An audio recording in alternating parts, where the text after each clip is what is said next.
Thank you Ratna ji.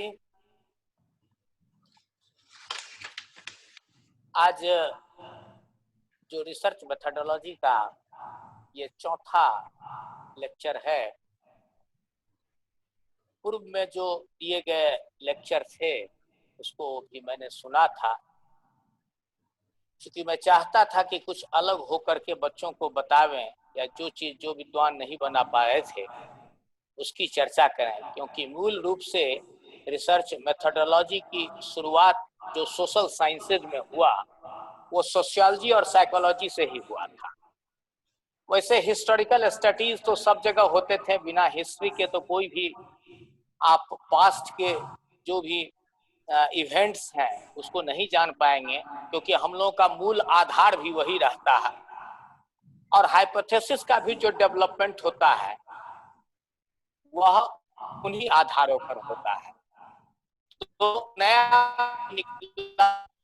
Historical sociology का तो निश्चित रूप से उसमें सेकेंडरी डेटा के आधार पर ही स्टडी होते हैं। हम लोग ज्यादा इसमें प्राइमरी डेटा का इस्तेमाल करते हैं, जो सोशियोलॉजी हो, पॉलिटिकल साइंस हो। तो यही एक डिफरेंस है, दोनों के पूरक हैं। किसी एक डाटा के बिना दूसरे विश्लेषण होगा तो उसमें आवश्यकता होती है। मूल रूप से अनुसंधान या शोध जो रिसर्च है, इसका दो मूल आधार है, या हम कहें कि सबसे इसका उद्देश्य दो है। एक तो है सिद्धांतों का निर्माण करना और दूसरा है विस्तार करना। तो पहले हम सोचते हैं कि सिद्धांत बनते कैसे हैं। हम आंकड़े एकत्रित करते हैं, हम जानकारियां प्राप्त करते हैं, अनुभववाद के आधार पर सिद्धांतों का निर्माण शोध के द्वारा करते हैं। अब यह प्रश्न उठता है, क्या आधुनिक काल में ही प्रश्नों के निर्माण किए गए सिद्धांत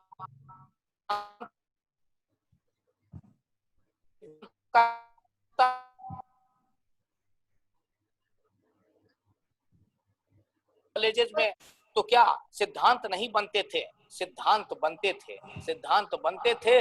कहा जितने भी इतिहासकार थे, विद्वान थे, आगे हम इसकी चर्चा भी करेंगे कि कैसे कैसे शासन व्यवस्था बदली और रिसर्च का रूप भी बदलता गया और बढ़ता गया, क्योंकि एक अंकुश रहता था उस समाज में। विद्वान लोग जो रिसर्चर होते थे, अनुभवी व्यक्ति होते थे, वे सब कुछ पूरी स्वतंत्रता से नहीं बोल सकते।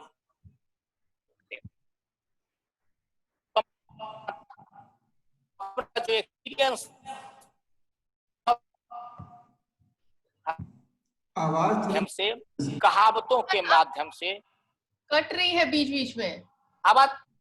अच्छा, कट रही है आवाज। कहावतों के रूप में आ रही है अब ठीक है। ठीक है। हाँ ठीक है सर।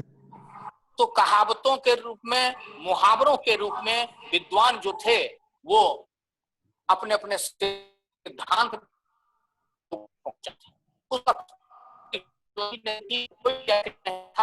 और है फिजिकल साइंसेज में भी, नेचुरल साइंसेज में भी ये बातें हुई हैं, क्योंकि न्यूटन को कहीं से कोई प्रोजेक्ट नहीं मिला होगा कि वो देखे होंगे कि ऊपर से फल गिरा और उसके बारे में हम सिद्धांतों का प्रतिपादन करें। तो प्रकृति को देख करके, प्रकृति को समझ करके सिद्धांतों का निर्माण होता था। कोई टेक्निक्स नहीं थी, एक इम्प्रेसिज्म था, एक अनुभववादी प्रकृति थी, एक अनुभव था, और यही शोध का निष्कर्ष लोग देते थे। ऐसा करना अच्छा है, ऐसा करना बुरा है, यह खाना है, यह नहीं खाना है, इसके साथ यह नहीं खाना है, ऐसे काम करने नहीं कर रहे हैं, कि बड़े बुजुर्गों से मिलते थे।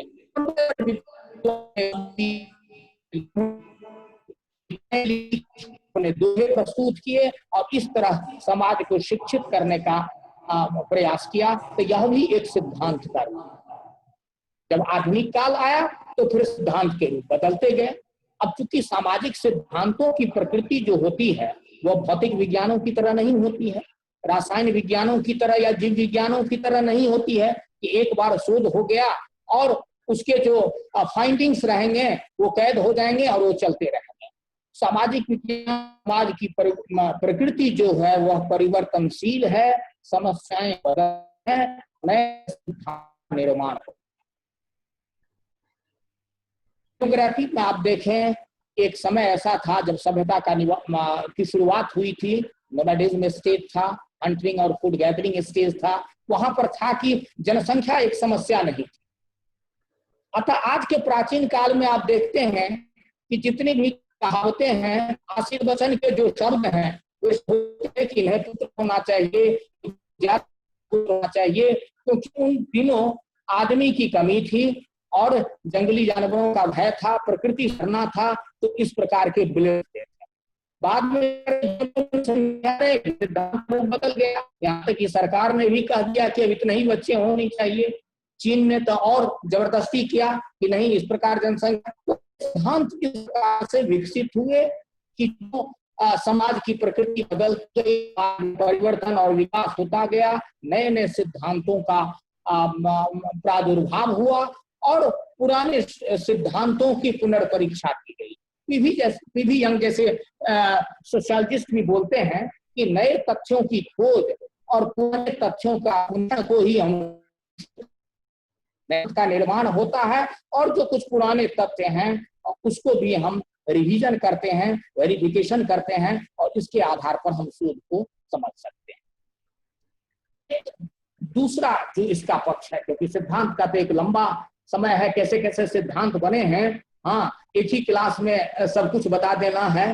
तो मैं चाहूंगा कि जितने इसके टेक्निक्स भी हैं वो भी बता दें, और फिर क्या दुविधा है यहाँ के रिसर्च स्कॉलर्स का, स्टूडेंट्स का, और शोध का स्तर विशेषकर सामाजिक विज्ञानों में जो गिरा है, हाँ, उस तरफ हम जो हमारे रिसर्च स्कॉलर्स आए हैं, स्टूडेंट्स आए हैं, उनको हम आगाह भी करना चाहते हैं। तो उसकी जितनी भी तकनीक है वो तो हम बात समझाएंगे। अभी हम बता दें कि कैसे समाज में फिर ज्ञान का विस्तार, ये तो सिद्धांतों के निर्माण की बात होती है। अब ज्ञान कैसे कैसे विकसित, क्योंकि दोनों जुड़ा हुआ है, सिद्धांत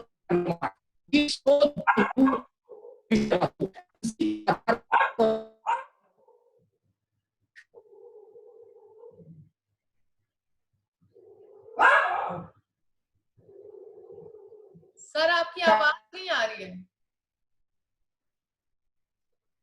विज्ञानों का जो है वह दर्शन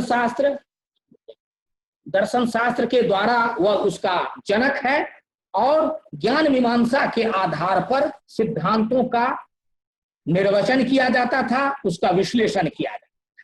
उसका आधार था इंद्रिय ज्ञान से हम उस ज्ञान मीमांसा को समझ सकते हैं। वह दर्शन शास्त्र का एक भाग है जो ज्ञान की प्रकृति को विस्तारित करता है, उसको समझाने का प्रयत्न करता है। सुकरात और प्लेटो ने भी कहा कि ज्ञान में जो है वह ऐसा दर्शन है जो प्रामाणिकता को स्पष्ट करता है, वह आगमन विधि को करके विश्लेषण करता है, वह तर्क के आधार पर समस्याओं का विश्लेषण करता है। क्योंकि आरंभ के हमारे ज्ञान के विस्तार, जब हम कहावतें और मुहावरे से आगे की ओर बढ़े थे और बड़े बड़े फिलोसफर्स थे, वह रिसर्च और शोध करने लगे, तो एपिस्टेमोलॉजी के आधार पर हम ज्ञान प्राप्त करने लगे। और बड़े बड़े विद्वान जो दिया, जैसे प्लेटो ने कहा कि किंग इज द फिलोसोफर, एक राजा को विद्वान और ज्ञानी होना ही चाहिए, क्योंकि अगले 50 वर्ष और 100 वर्ष तक जो समस्याएं आएंगी उसके बारे में वह सोचेगा और उस ढंग से विकास करेगा। तो उनके ऐसे तथ्य सुकरात ने भी कहा था कि ज्ञान के आधार पर समाज आधारित है, और ज्ञान के आधार पर ही हम अर्थशास्त्र के क्षेत्र में, भूगोल के क्षेत्र में, इतिहास के क्षेत्र में नए नए सिद्धांतों का प्रतिपादन करेंगे और ज्ञान के स्रोत का विकास होगा। तो आरंभिक ज्ञान हमारा जो था वह ज्ञान मीमांसा था, एपिस्टेमोलॉजी। उसके बाद ज्ञान आगे की ओर बढ़ा तो फिर अनुभववाद आया, प्रत्यक्षवाद आया, और एक ढंग से कहिए इंटरप्रेटिव थ्योरी भी आया। अनुभववाद के अंदर हम अनुभव के आधार पर, परीक्षण के आधार पर प्रयोग के आधार पर, अनुभवों के आधार पर, जो बड़े व्यक्ति थे, जो बड़े सिद्धांतकार थे, जिन्होंने समाज को करीब से देखा, समाज के नियमों को देखा, समाज के लोगों की जरूरतों को देखा, उसके अनुरूप उन्होंने सिद्धांत प्रतिपादन करने का प्रयास। आज भी सामाजिक विज्ञानों में जो एम्पिरिसिज्म है, एम्पिरिकल एविडेंस जो है, उसके आधार पर सिद्धांत जो है वह रिसर्च का मार्ग प्रदर्शित होता है। तो उन्होंने देखा कि कैसे अनुभव के आधार पर, विश्लेषण के आधार पर हम सिद्धांतों का निर्माण करेंगे और ज्ञान की प्राप्ति करेंगे। अथी लेवल में, पॉलिटी लेवल में, राजनीतिक व्यवस्था में भी आप देखते थे कि प्रधान, ग्राम प्रधान उन्हीं को बनाया जाता था जो सबसे बुजुर्ग रहते थे, क्योंकि उन्हें अनुभव ज्यादा, और किस तरह झगड़े का निपटारा किया जाए और किस तरह लोगों को दंड दिया जाए, ये सारी बातें उनको इसीलिए दे दी जाती थी क्योंकि उन्होंने समाज को लंबे समय तक देखा। तो अनुभववाद की बात आए। दूसरी बात आ गई प्रत्यक्षवाद, पॉजिटिविज्म। इसकी चर्चा इतिहासकार लोगों ने भी किया है और हमारे सोशियोलॉजी में अगस्त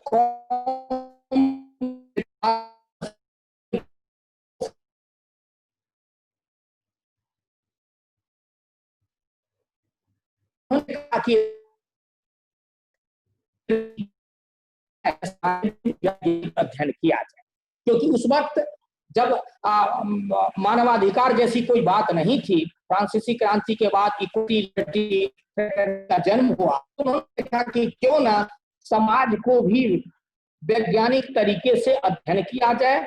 उन्होंने ज्ञान की शाख को 3 स्तरों में बांटा, ताकि मानव ज्ञान एक स्तर से दूसरे स्तर को जाता है और अंतिम स्तर जो है वह वैज्ञानिक स्तर रहेगा, पॉजिटिविस्टिक एज रहेगा।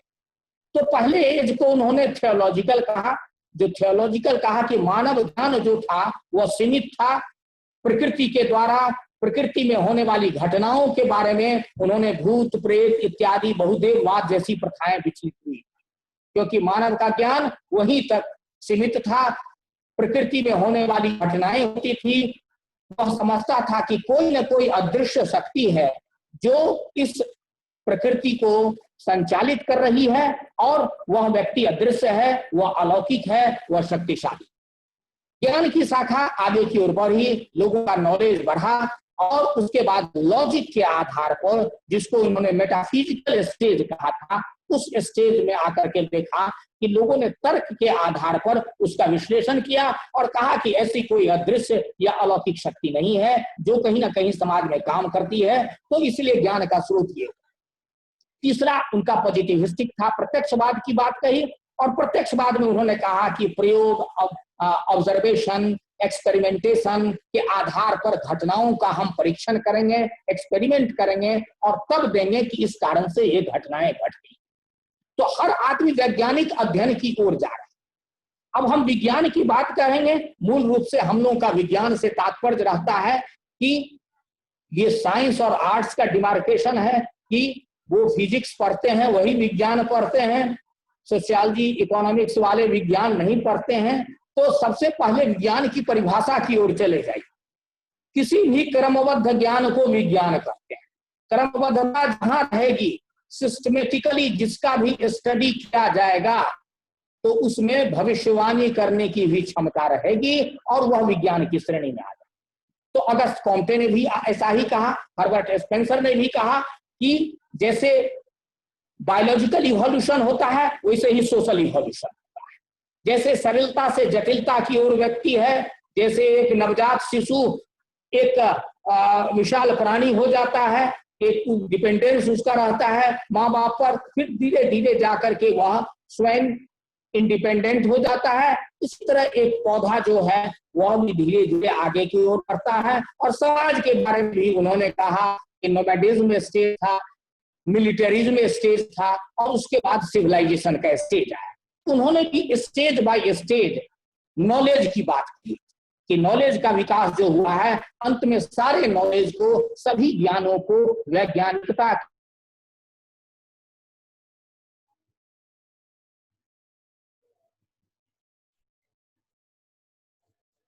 सर आवाज आपकी नहीं आ रही है।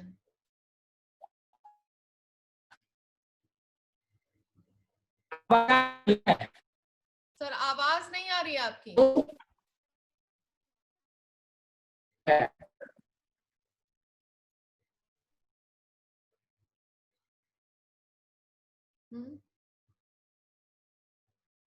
कि एक शाखा से एक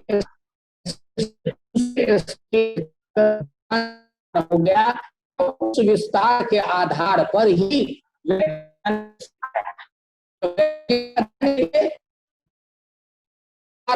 इन्होंने शोध की प्रणाली द्वारा इन्होंने विकसित की थी और यहाँ शोध की आवश्यकता होती है। इसी तरह धर्म का भी अध्ययन,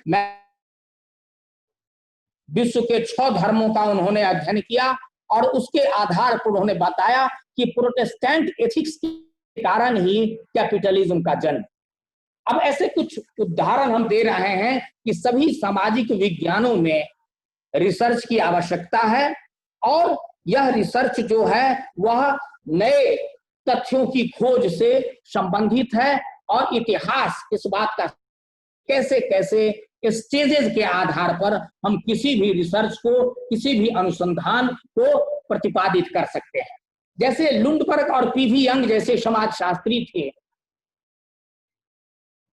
का वर्क था, इन्होंने कहा था कि हम कोई भी अनुसंधान कार्य करेंगे, अगर आप रिसर्च कर रहे हैं, पीएचडी स्कॉलर्स हैं, तो सबसे पहले आप सब्जेक्ट का चुनाव करते हैं, selection of the topic.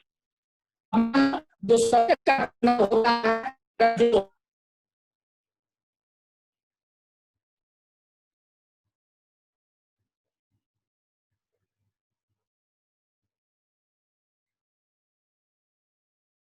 Sir आवाज फिर नहीं आ रही है सर। हाँ हाँ अब ठीक है। हाँ ठीक है।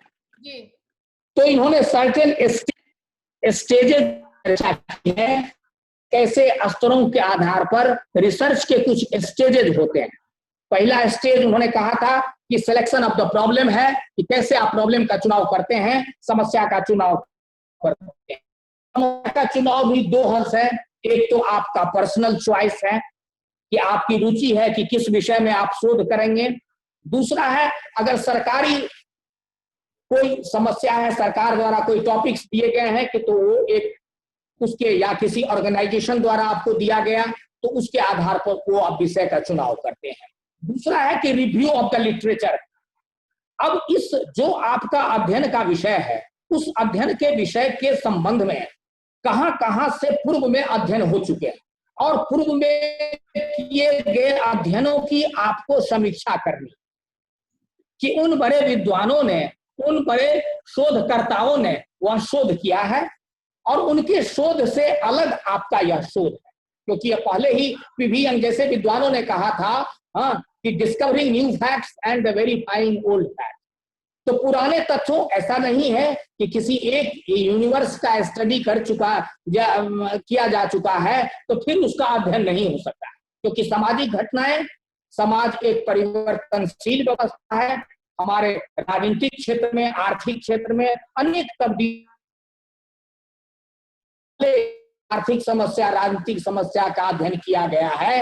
एक समय के बाद अगर हम पुनः अध्ययन करते हैं तो देखेंगे वहां बहुत सारी तब्दीलियां हो गई। तो रिव्यू ऑफ लिटरेचर के आधार पर देखेंगे कि कैसे इस विषय के संबंध में कौन कौन लोगों ने स्टडी किया था और उसको आप रखेंगे जो आपके अध्ययन का आधार रहेगा, और उसके बाद आप नए सिद्धांतों का प्रतिपादन करने में, अपने सिद्धांत में आपको क्या रखना है, कौन सी नई देनी है, इसकी बात आप करें। तीसरी बात उन्होंने कहा कि डिक्लेरेशन ऑफ यूनिट, कितने लोगों का अध्ययन कर, क्योंकि सामाजिक विज्ञान और यह सैंपलिंग मेथड सेंसस मेथड का उल्टा है। जहां सेंसस मेथड में एक इलाके का एक एक व्यक्ति को आप चुनते हैं और उन चुने हुए व्यक्तियों को आप अध्ययन करते हैं, जैसा सेंसस होता है, सामाजिक विज्ञानों में ऐसा संभव नहीं, क्योंकि समस्याएं आती हैं, आपको पीएचडी करना है, कोई नई समस्या सरकार के पास आई है, अभी वायरस जो महामारी ही आई है, अब इस पर अगर 1 वर्ष तक शोध होते रहेंगे तो फिर तब तक मालूम होगा कि ये समस्या समाप्त हो चुकी है। इसीलिए तुरंत इसका निदान करना है, 3 महीने, 4 महीने, 6 महीने।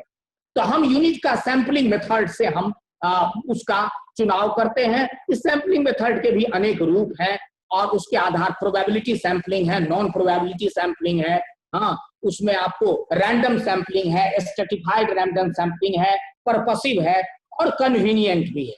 हमारे यहाँ जो बच्चे शोध कार्य करते हैं, प्रोजेक्ट रिपोर्ट करते हैं, तो उन्हें तो सैंपलिंग मेथड रखना ही है, तो वो कन्वीनियंट सैंपलिंग का इस्तेमाल करते हैं। तो ये नॉन प्रोबेबिलिटी सैंपलिंग के अंतर्गत आता है कि ठीक है, क्योंकि वो अगर रैंडम करेंगे, हो सकता है उनके चुने हुए यूनिट जो हैं वह नहीं आ सके और प्रत्युत्तर की संभावना जो है, रिस्पॉन्सेज की संभावना कम हो जाती है। जैसे आपने अगर कॉलेजेस में भी रखा कि हमको एक क्लास से 50 लड़कों को रखना है, 5वां, 9वां, 11वां लोगों को चुनना है, पाएंगे कि वह लड़का जो है तो बीमार है, चला गया है, तो फिर वैसे यूनिट से हमारा जो है अनुसंधान कार्य में देरी होगी। इसीलिए जो रिसर्चेज होते हैं, कोशिश किया जाए कि हम वैज्ञानिक निष्कर्ष की ओर पहुंचे और ऐसे सैंपल यूनिट्स का चुनाव करें। तो यह आपको देखना है कि आपका यूनिवर्स कैसा है। अगर आपका होमोजेनस यूनिवर्स है तो उसके लिए अलग रहेगा, अगर हेट्रोजेनस यूनिवर्स है तो उस प्रकार से आपको, लेकिन एक बड़ा निश्चित रूप से अगर एक पीएचडी करने वाले होते हैं सोशल साइंस में, सोशियोलॉजी, पॉलिटिकल साइंस, इकोनॉमिक्स में, कह रहा हूं कि 200 से कम सैंपल का चुनाव नहीं करना चाहिए। उसके बाद है फॉर्मुलेशन ऑफ हाइपोथेसिस। उपकल्पना जो है, हाइपोथेसिस जो है, वह एक टेंटेटिव सोच है, हाँ, जो अनुसंधान के दौरान आपको मालूम होता है कि जो कुछ भी आपने अध्ययन विषय के संबंध में सोचा है वह एक प्रकार का हंच है, वह एक प्रकार का गेस है जो सामाजिक समस्याओं के संबंध में आप प्रतिपादन करते हैं और सोचते हैं।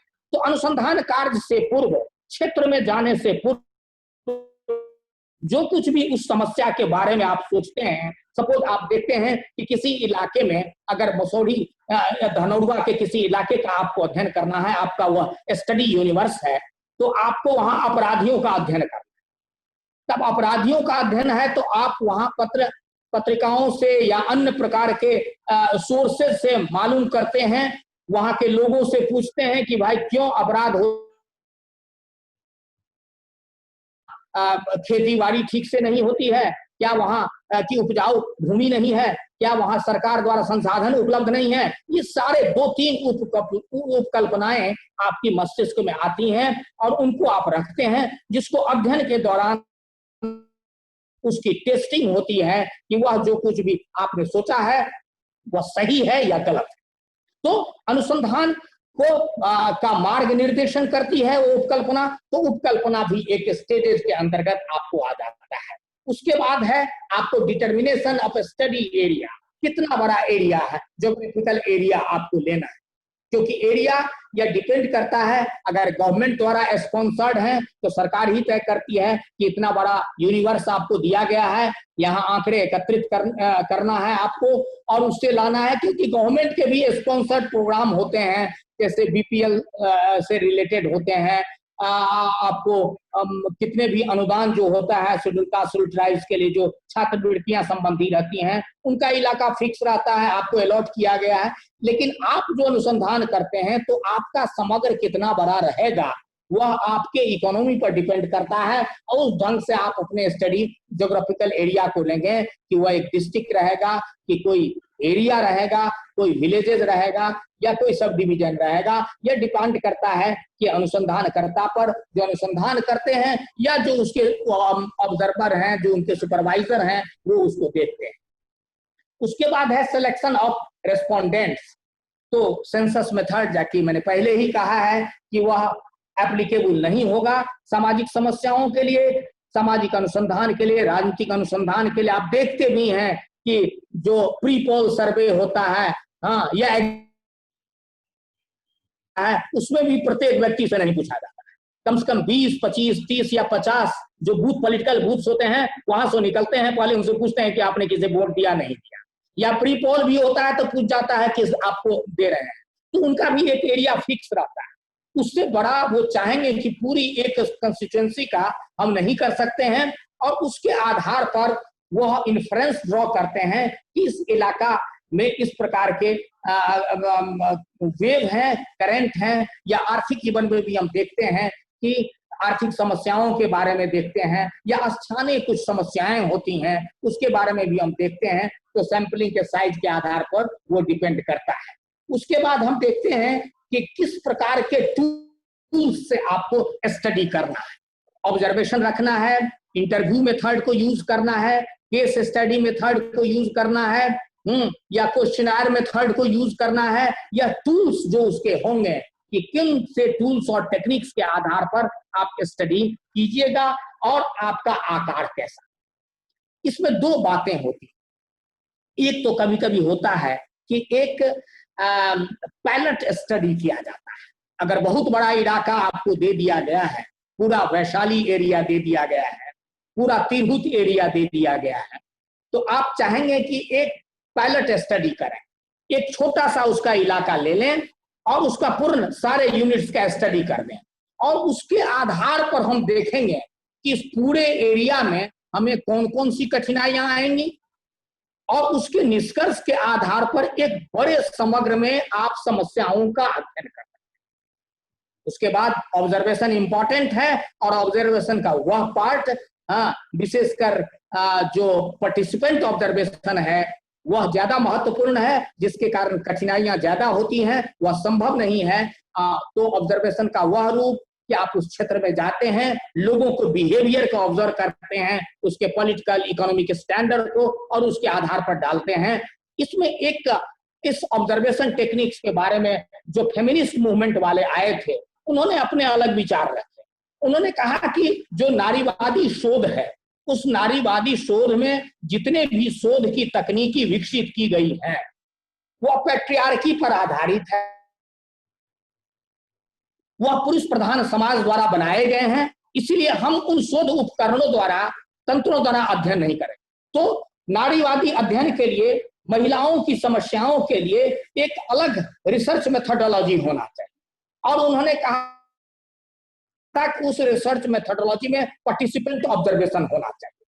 जब तक पार्टिसिपेंट ऑब्जर्वेशन के आधार पर हम नहीं देखेंगे कि घटनाएं कैसे घट रही हैं, हम खुद उस समूह में जाकर के वहां भाग लेकर के एक सक्रिय सदस्य बन करके उन घटनाओं को ऑब्जर्व नहीं करेंगे, तब तक हम उसका सिद्धांतों का प्रतिपादन नहीं कर सकते। दूसरी बात, उन्होंने केस स्टडी मेथड को रखा कि इसके आधार पर भी एक एक केस को, अगर कोई दुर्घटना होती है, कोई डोरी डेथ होता है, या किसी परिवार में ऐसी समस्या आते हैं, उस व्यक्ति को चुन करके हम उसका अध्ययन करेंगे और तब निष्कर्ष निकालेंगे कि महिलाओं की क्या समस्या है।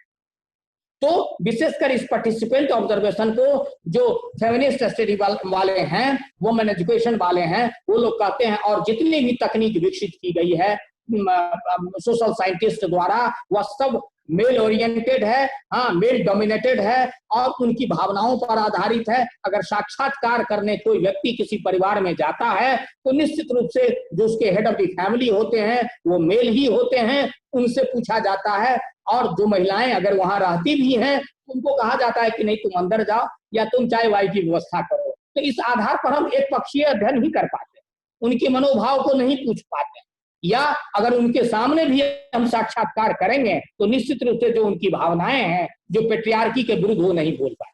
तो वहां पर हम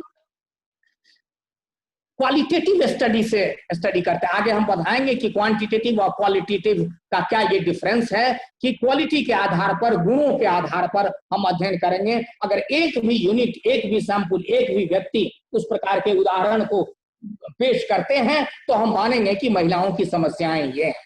लेकिन आमतौर से सामाजिक अनुसंधानों में या पॉलिटिकल जो रिसर्चेज होते हैं उसमें हम लोग क्या कहते हैं, सो क्वांटिटेटिव मेथड को हम लोग अप्लाई करते हैं, या देखते हैं कि चलो 50-100 आदमी का अध्ययन किया है, 100 रिस्पोंडेंट हैं, उसमें 60 व्यक्ति ने कहा, 70 व्यक्ति ने कहा कोई समस्या नहीं है, तो हम सिद्धांतों का प्रतिपादन करते हैं कि भाई यहाँ समस्या है। वो आंकड़ों के आधार पर हम देखते हैं, हम खुद नहीं जाते हैं उसके बारे में, उसकी गहराई में नहीं जाते हैं, हम केस स्टडी मेथड का इस्तेमाल नहीं करते हैं, हम पार्टिसिपेंट ऑब्जर्वेशन का इस्तेमाल नहीं करते हैं।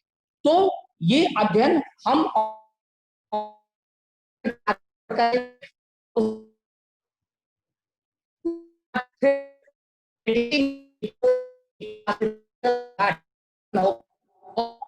सर आपकी आवाज गड़बड़ी हो रही है। देखिए तो आवाज की प्रॉब्लम है। हाँ, हेलो, हाँ आ रही है। आ गया। हाँ, तो इसके आधार पर हम एडिटिंग करेंगे, तो करेंगे जो अनइम्पोर्टेंट इंफॉर्मेशन हैं उसको एडिट कर देंगे। उसके बाद कोडिंग करते हैं, सिंबल्स लगा करके, रूरल, अर्बन, मेल, फीमेल का कोड लगा करके इस प्रकार क्लासिफिकेशन करते हैं, और उसके आधार पर हम टैबुलेशन करते हैं। अब तो क्लासिफिकेशन और टैबुलेशन जो है वह कंप्यूटर द्वारा ही हो जाता है, इसलिए बहुत उसमें मैनुअल वर्क की आवश्यकता नहीं होता है, और उसके एनालिसिस करके एक सामान्य सिद्धांत प्रतिपादन करते हैं।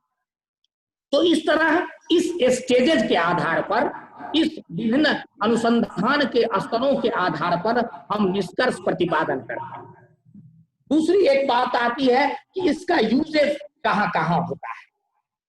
तो जैसा कि प्रारंभिक अवस्था में मैंने कहा था कि इसका हम प्रयोग अनुसंधान का करते हैं, इग्नोरेंस को दूर करने के लिए, ज्ञान की प्राप्ति करने के लिए। और जैसे जैसे पुनर्जागरण का काल आया, रेनेसां जो आया 14वीं सदी के बाद से, लोगों में ज्ञान का विस्तार, लोगों ने सोचना आरंभ किया कि कैसे अपनी समस्याओं के लिए हम नए नए सिद्धांत का प्रतिपादन करें, अपने सोच को विकसित करें। मार्टिन लूथर किंग आए हैं, कैसे उन्होंने प्रोटेस्टेंट धर्म का निर्माण किया, कहा कि जो है ईश्वर जो है वह निष्ठुर नहीं होता है, क्योंकि उस वक्त चर्च का ऐसा राज्य था। आवाज आ रही है? तो अब था, ऐसी प्रक्रिया थी कि लोग चाहते थे कि अगर आपने कोई गलती की है, आपने कोई अपराध किया है, तो ठीक है, इतना दंड शुल्क आप जमा कर दीजिए चर्च में, तो आपको उससे मुक्ति मिल जाए। तो उसके आधार पर लोगों ने कहा, मार्टिन लूथर किंग ने, कि नहीं, भगवान निष्ठुर नहीं है, वो सबों के लिए बराबर हैं, और वो पैसे लेकर के ये काम नहीं करते।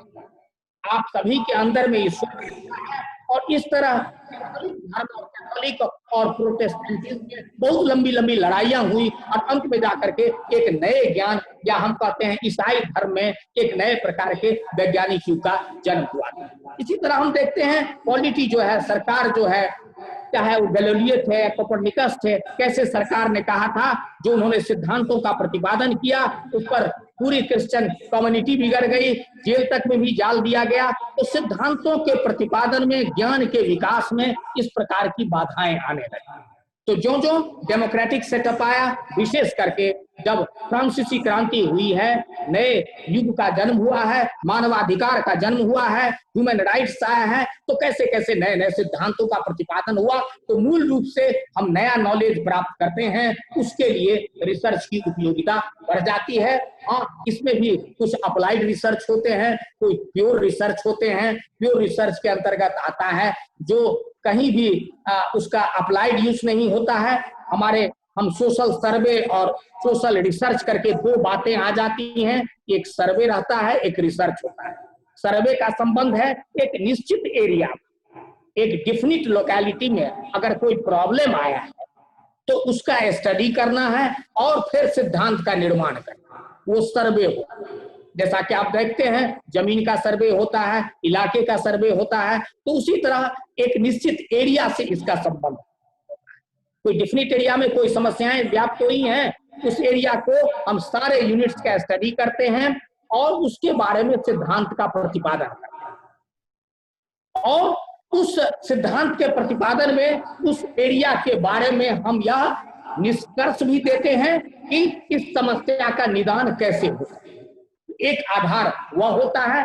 इसलिए रिसर्च का जो रूप रहता है वह थ्योरेटिकल रहता है और सर्वे का जो रहता है वो प्रैक्टिकल रहता है, और प्रैक्टिकल आधार पर हम कोई चीज देखते हैं और उसके बाद पर समस्याओं का निदान करते हैं, और मूल रूप से वो समस्याएं जो रहती हैं वो एक है और उस क्षेत्र का हम अध्ययन करते हैं और समस्याओं के निदान के संबंध में बात करते हैं। हम एक अध्ययन के रूप कि कहा जाता है कि प्रश्नावली और अनुसूची प्रणाली, क्योंकि ऑब्जर्वेशन के बारे में तो मैंने बताया कि कैसे पार्टिसिपेंट ऑब्जर्वेशन है,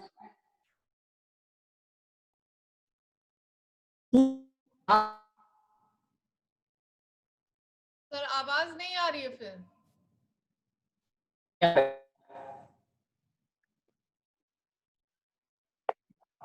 क्या हो रहा है? और रोज दिन तो क्लास लेते थे ठीक रहता है। आ रही है आवाज? आवाज आ रही है मैडम?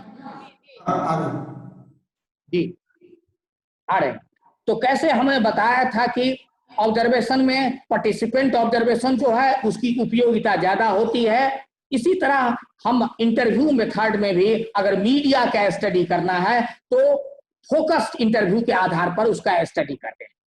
और कभी कभी हम साक्षात्कार के दौरान दो बातें करते हैं, या तो स्ट्रक्चर्ड क्वेश्चन ले जाते हैं, प्रश्नों की एक ऐसी सूची ले आते हैं जो हम अनुसंधान कार्य के लिए शोध कार्य के सामने रखते हैं, प्रश्नों को पूछते हैं और उसका उत्तर लेते हैं। दूसरा एक तरीका है इंटरव्यू गाइड के आधार।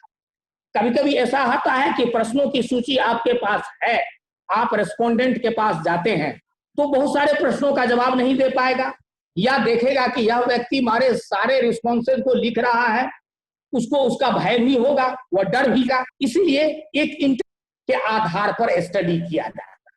इंटरव्यू गाइड होता है जिसमें प्रश्न से संबंधित, प्रॉब्लम से संबंधित ब्रॉड हेडिंग्स रहते हैं और उस हेडिंग्स के बारे में हम पूछते हैं। निश्चित रूप से इसमें ऑब्जेक्टिविटी नहीं हो पाती है, हाँ, इसका क्लासिफिकेशन और टेबुलेशन करना थोड़ा असंभव हो जाता है, लेकिन अगर विशुद्ध ज्ञान की प्राप्ति करना है, विश्वसनीयता ज्ञान में प्राप्त करना है, तो उसके लिए यह बहुत ही महत्वपूर्ण टेक्निक्स के रूप में है कि इंटरव्यू गाइड के आधार पर जिसमें हेडिंग्स रहते हैं, टेप रिकॉर्डर द्वारा भी आप रख सकते हैं ताकि जो रेस्पोंडेंट्स है उसको पता नहीं चलेगा कि आप उनकी बातों को संग्रह कर रहे हैं, कहीं ना कहीं टिप कर रहे हैं। तो इसीलिए यह भी एक तरीका रहता है कि आप उनसे प्रत्युत्तर प्राप्त करेंगे और उनको आप पर शक नहीं हो। एक तो है कि एक इंटरव्यूअर जो है उसको सबसे पहले अपने रेस्पोंडेंट से रेपो स्थापित करना पड़ेगा। जब तक उनका रेपो स्थापित नहीं होगा तब तक जो आपके रिस्पॉन्सेज आएंगे वे रिस्पॉन्सेज आपको साइंटिफिक नहीं रहेंगे, इसीलिए उनके साथ अंतरंगता स्थापित करना आवश्यक है। वो आपकी स्थापित हो जाएगी तो उसके बाद वो सारे आपके प्रश्नों का प्रत्युत्तर देंगे। एक इंटरव्यू मेथड में सबसे खासियत रहती है कि आपके प्रश्नों में ऐसे विषय रहते हैं, कुछ ऐसे भावनात्मक प्रश्न रहते हैं, कुछ ऐसे साइकोलॉजिकल प्रश्न रहते हैं जिसका प्रत्युत्तर देने वक्त जो है सो साक्षात्कार देने वाला कठिनाई अनुभव करता है। तो उसके चेहरे के मनोभाव, उसके चेहरे की भ्रुकुटियां के आधार पर आप अपने सिद्धांत को समझ सकते हैं कि व्यक्ति या किस प्रकार से कठिनाई अनुभव करता है और उसके आधार पर वह इन समस्याओं के बारे में प्रत्युत्तर देता है। तो एक इंटरव्यू मेथड के साथ ये सुविधा है कि उसके चेहरे के हाव भाव को भी आप पढ़ सकते हैं और उसके आधार पर आप उसका डिस्क्रिप्शन दे सकते हैं और उसके पास आपके पास आए। लेकिन जो मेल्ड हो जाते हैं क्वेश्चनर, क्योंकि यही एक डिफरेंस है आपको क्वेश्चनर और शेड्यूल में। शेड्यूल जो होता है उस तकनीक का आप प्रयोग इंटरव्यू के दौरान करते हैं, क्योंकि सेम स्ट्रक्चर्ड क्वेश्चंस जो रहते हैं उनको अगर हम डाक द्वारा भेज देते हैं, उसमें कोई तब्दीलियां नहीं करते हैं, आपकी उपस्थिति वहां नहीं रहती है, जो उत्तर देने वाले हैं अपने से भरते हैं, कभी कभी वो डाक से भी आ जाता है। अब तो बहुत सारे उपकरण हो गए हैं, मीडिया के साधन हैं, उस आधार पर भी ले लिया जाता है। आपका नाम भी नहीं छापा जाता है, किस व्यक्ति ने दिया है, किस व्यक्ति ने कैसे प्रत्युत्तर दिए हैं। तो वो एक तरीका है लेकिन इसमें रिस्पॉन्सेज के मात्रा कम रहती है। आपने ही किसी को सेटअप क्वेश्चन दे दिया कि इसको भर के दे दीजिएगा, वो व्यक्ति अपने अन्य कार्यों में व्यस्त है, वो नहीं दे पाया आपको। लेकिन दूसरी एक दुविधा रहती है कि जो लिटरेट व्यक्ति रहेंगे उसी से आप वो संग्रह कर सकते हैं। लेकिन दूसरी ओर अगर शेड्यूल मेथड जो है, जो आप इंटरव्यू के दौरान करते हैं या ऑब्जर्वेशनल शेड्यूल भी बनाते हैं, तो उसको आप स्वयं भरते हैं, उनसे आप पूछते हैं, चाहे इंटरव्यू गाइड के आधार पर लें, तो आपके जो मूल तथ्यों से संबंधित बातें रहेंगी आपके मस्तिष्क में आ जाएंगी और उसके आधार पर आप उसका ऑब्जेक्टिविटी कर लीजिएगा, उसके आधार पर आप उसको क्लासिफिकेशन कर लीजिएगा और आपको निष्कर्ष प्रतिपादन में सहायता मिलेगी। तो ये है।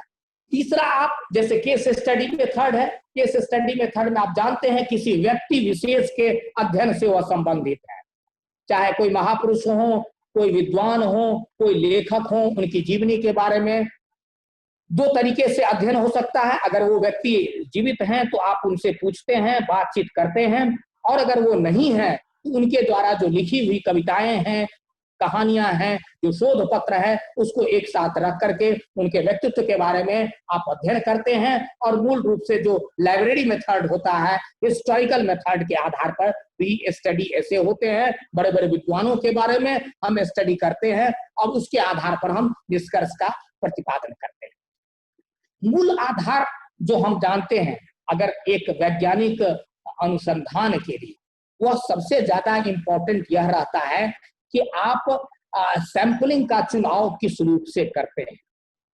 अगर उसका सिलेक्शन साइंटिफिक वे में किया जाए, रैंडम पद्धति से किया जाए, जिसमें एक एक यूनिट के आने की संभावना बनी रहे। किसी बक्से में पूरे यूनिट थोड़ा सा कठिन है, टाइम टेकिंग में है, लेकिन उसके साथ जो आपके रिस्पोंडेंट आएंगे वो आपको वैज्ञानिक अध्ययन के लिए आपको मार्ग प्रशस्त करेंगे। उसके की कई तरीके हैं, कार्ड मेथड है, लॉटरी मेथड है, टिपेट मेथड है, इन सबों की जानकारी पुस्तक में है, आप पढ़ लीजिएगा। लेकिन दूसरा एक स्ट्रेटिफाइड रैंडम है, उसमें आपको अगर आपका यूनिवर्स जो है वह हेट्रोजेनस है, जहां विभिन्न जाति, विभिन्न धर्म, विभिन्न व्यावसायिक समूह के लोग रहते हैं, तो उस एरिया को डिफरेंट स्ट्राटा में बांट, एक होगा सरकारी नौकरी करने वाले लोग रहेंगे, एक जगह सरकारी नौकरी में भी जो उच्च वर्ग के हैं उनका रहेगा, एक मध्यम वर्ग के लोग रहेंगे, एक व्यवसायी वर्गों का अलग रहेगा, एक स्लम से हम ले लें, और डिफरेंट स्ट्राटा में विभिन्न भागों में बांट करके प्रत्येक यूनिट से 5-5, 10-10 अगर ले लेंगे तो इस इलाके का, उस समग्र के बारे में, उस समस्या के बारे में हम अध्ययन कर सकते हैं। क्योंकि सबसे बड़ी सावधानी है कि शेड्यूल का कंस्ट्रक्शन कैसे किया जाता है, और शेड्यूल के कंस्ट्रक्शन में यह इंपॉर्टेंट, क्योंकि एक ही विषय के बारे में नवयुवकों की राय अलग होगी, मिडिल एज ग्रुप के लोगों की राय अलग होगी, महिलाओं की राय अलग होगी, और जो वृद्धजन है उसकी राय अलग होगी। सरकार के कार्यक्रम भी जो बनते हैं, क्योंकि आप जानते हैं पर एक डिस्ट्रिक्ट मजिस्ट्रेट कलेक्टर के यहाँ एक रिसर्च विंग होता है, और वहां जो डेटा प्राप्त किए जाते हैं उसमें बहुत सारे डेटा ऐसे रहते हैं जो कमजोर भी रहते हैं। जैसे अभी आप देख रहे हैं कि लिटरेसी पर जो डेटा आ रहा है वो कहीं से भी वैज्ञानिक नहीं है, लेकिन फिर भी हमारे पास अनुसंधान का मार्ग को निर्देशन के लिए हमें थोड़ी सुविधा हो जाती है। अगर हम आंकड़े वहां डिस्ट्रिक्ट मजिस्ट्रेट के यहाँ से प्राप्त करते हैं तो उन आंकड़ों को लेकर के खुद आप उस इलाके में अगर जाते हैं और तब उनसे इंटरव्यू लेते हैं या ऑब्जर्वेशन करते हैं, तो आपको पता चल जाएगा कि इसमें क्या खामियां हैं, क्या नहीं। तो हम एक निश्चित रूप से सामाजिक अनुसंधान में या इस प्रकार के अनुसंधानों में नियरर टू द रियलिटी रहती है। भौतिक या रसायन विज्ञानों की तरह 100% इसमें एक्यूरेसी नहीं रहती है, क्योंकि समाज का स्वरूप भी अलग रहता है, समाज की प्रथाएं परंपराएं भी अलग हैं, और यह एक परिवर्तनशील व्यवस्था है, परिवर्तित होती रहती है। तो एक समय जो समस्याएं हैं वो समस्या बदल जाती है। अब इसी के लिए उसका रूप भी अलग अलग रहता है। अगर एक फिजिक्स या केमिस्ट्री के जो रिसर्चर हैं वो किसी भी इलाके में स्टडी करेंगे, उसका एक ही परिणाम आएगा, चाहे वह ट्राइबल एरिया हो, चाहे वह सब एरिया हो या वेस्टर्न कंट्री हो। लेकिन हमारे यहाँ मैक्स वेबर जैसे विद्वान ने कहा कि यहाँ आइडियल टाइप को ध्यान में रखना। अब हमारे यहाँ ही देखिए, प्रत्येक समाज में अभिवादन करने के तरीके अलग हैं, प्रत्येक समाज में सराहना करने के तरीके अलग अलग हैं, प्रत्येक समाज में सम्मान प्रदर्शित करने के तरीके अलग अलग हैं, और कहीं कहीं तो वो तरीके एकदम उल्टे भी हो जाते हैं। पीयूष कमल जी ने भी कहा था कि कई बातें जो है शब्दावलियां हैं आदिवासी समाज में और क्या कहते हैं सब समाज में, उसका नामकरण भी अलग अलग। हमारे यहाँ भी देखा जाता है, कहीं हम सम्मान प्रदर्शित करने के लिए खड़े हो जाते हैं, कहीं एक जनजाति है जहां सम्मान प्रदर्शित करना है मतलब सब लोग बैठ जाते हैं। अगर बैठ गया सब लोग व्यक्ति, समझिए वो आपको विश कर रहा है, आपके प्रति सम्मान प्रदर्शित करना है। इसी तरह अभिवादन करने के तरीके में भी आप देखते हैं, हाथ उठा करके, गले मिल करके, पांव छू करके, हाँ, यह सब अभिवादन के तरीके हैं। तो समाज की प्रकृति अलग अलग है। तो सामाजिक विज्ञानों द्वारा या विद्वानों द्वारा जो प्रतिपादित सिद्धांत होंगे, यहाँ तक कि अगस्त कॉम्टे ने जो पॉजिटिविज्म दिया था, उन्होंने पॉलिटिकल मोरालिटी की भी बात कही, पॉलिटिकल रिलीजन की भी बात कही, लेकिन कहा कि यह वह रिलीजन नहीं है जो अलौकिक शक्तियों में विश्वास करता है, यह वह रिलीजन है जो सेकुलरिज्म से संबंधित है, मानव कल्याण का वह रिलीजन। तो उनकी भी आलोचना होती है कि उन्होंने यूरोपीय समाज को देख करके थियोलॉजिकल, मेटाफिजिकल और साइंटिफिक स्टेज में डिवीजन किया। अगर इसी तरह पूरे विश्व में इस आधार पर ज्ञान का विकास हुआ रहता तो कहीं नेपाल जैसी संस्कृति और सभ्यता अविकसित देश नहीं होते, भारत जैसे विकासशील देश नहीं होते, और अमेरिका रूस जैसे विकसित देश थे। इसका मतलब एक प्रकार का उनका क्षेत्रीय अध्ययन।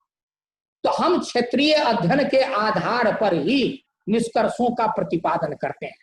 तो एक बात हमें मस्तिष्क में जो शोध करता है उनको ध्यान रखना होगा कि हम एक विशेष क्षेत्र का अध्ययन करते हैं, चाहे हम पीएचडी करते हों या अनुसंधान करते हैं, या इवन सरकार भी अगर सूचियां बनाती हैं लोगों के कल्याण के लिए, तो वह क्षेत्र विशेष को ध्यान में रखती है, उन क्षेत्र के लोगों का अध्ययन करती है, क्योंकि सभी क्षेत्रों को प्रकृति अलग अलग है और उससे संबंधित सिद्धांतों के प्रतिपादन का आधार भी अलग अलग है।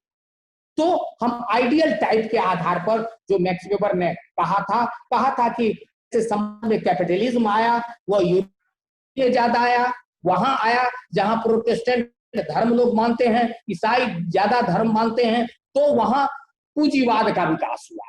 उन्होंने कहा कि मुस्लिम जो हैं वो एक महीना रमजान रखते हैं, वो थके रहते हैं, एक महीना तक कोई भी आर्थिक क्रिया नहीं करते।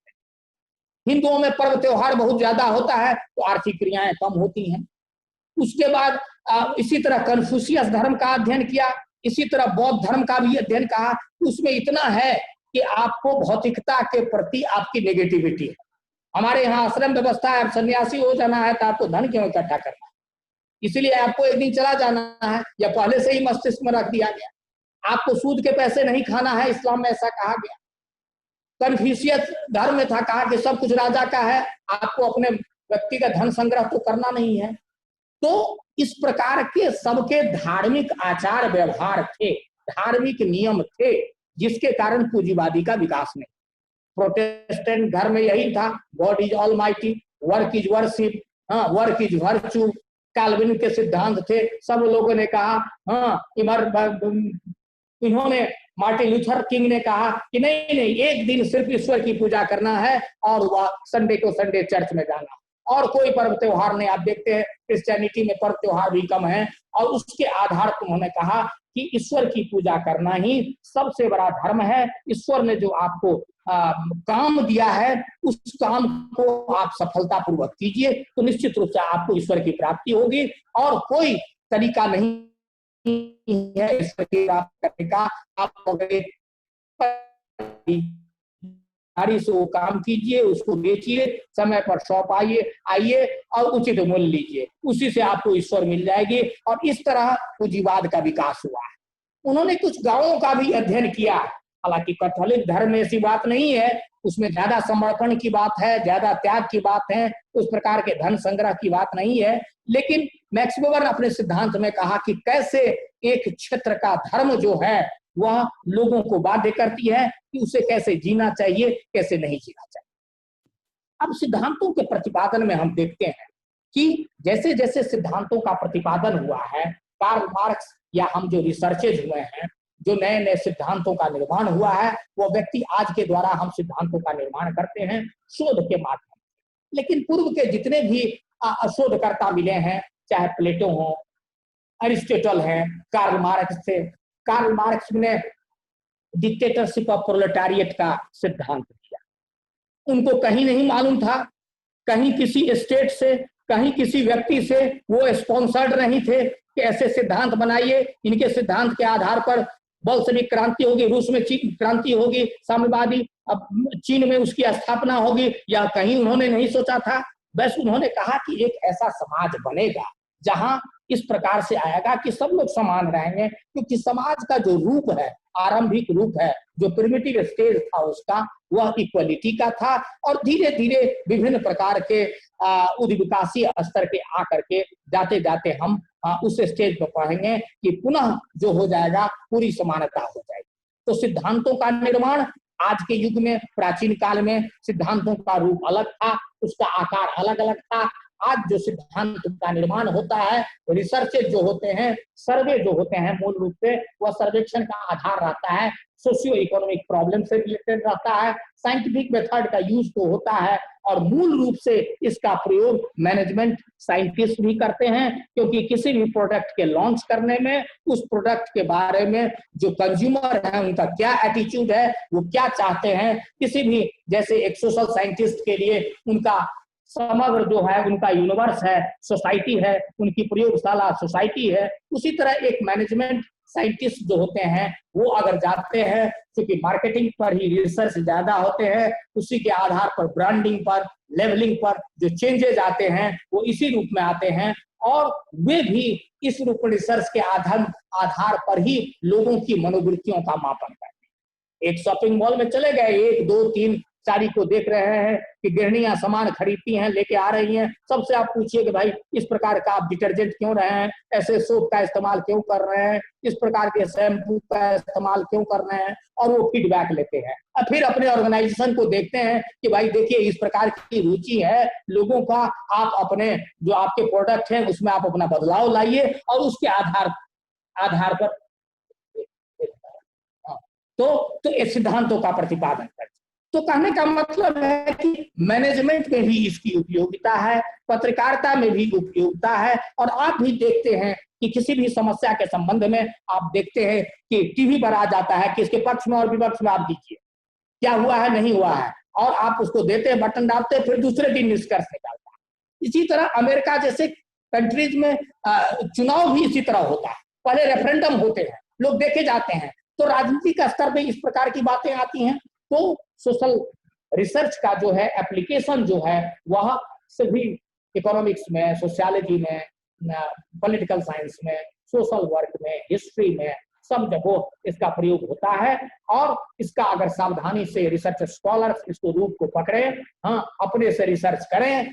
और मैं जो मेरे क्लास के विद्यार्थी हैं कॉलेजेस के बाहर, तो उतना मैं नहीं समय दे पाऊंगा, लेकिन अगर मेथोडोलॉजी संबंधी अगर उन्हें कोई कठिनाई होगी तो मेरे पास आ सकते हैं, हम उन्हें बता देंगे, चाहे किसी भी विषय के हों, हिस्ट्री के हों, पॉलिटिकल साइंस हो, हाँ, सोशियोलॉजी का तो मैं हूँ, इकोनॉमिक्स का हो, और यहाँ तक कि मैं मैनेजमेंट वाले का भी प्रोजेक्ट बनाता था, कोको कोला का स्टडी करने जाते थे, क्योंकि रिसर्च मेथोडोलॉजी में 4-5 वर्ष अपने यहाँ मैनेजमेंट में पढ़ाया था कि रिसर्च मेथड्स इन मैनेजमेंट।